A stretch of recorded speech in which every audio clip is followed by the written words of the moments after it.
you know where beer comes from or what it's made from. Today I'm going to talk about three specific topics: the history of beer, the ingredients of beer, and types of beer. Uh, Brief history is beer was first started to be made in 4000 BC. It was because grain was one of the first crops produced. Um, the Samaritans would mash up the grain and then let it ferment and it would become alcohol.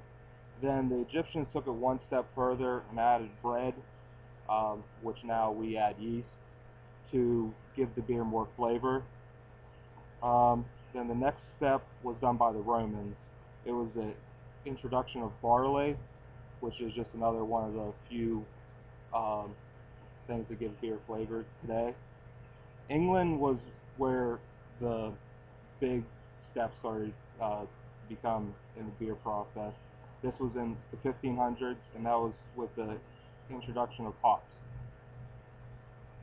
Louis Pasteur was the main reason why we have the beer that we have today, and that was in the mid 19th century, and that was with the fermentation, so we can get the high alcohol content.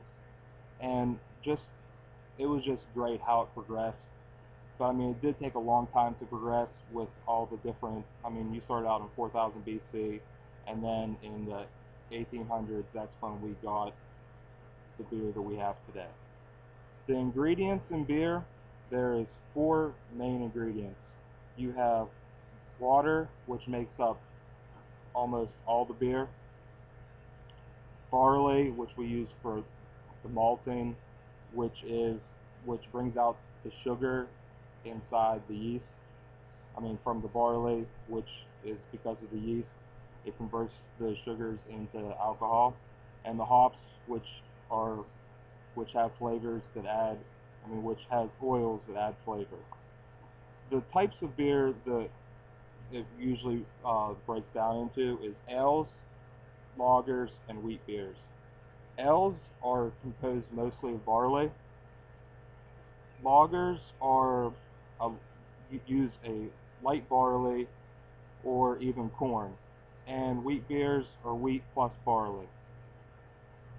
In conclusion, I'd like to thank everybody for coming here today, and I hope that this makes you more knowledgeable about beer and you see where it comes from, and then you know what makes beer beer.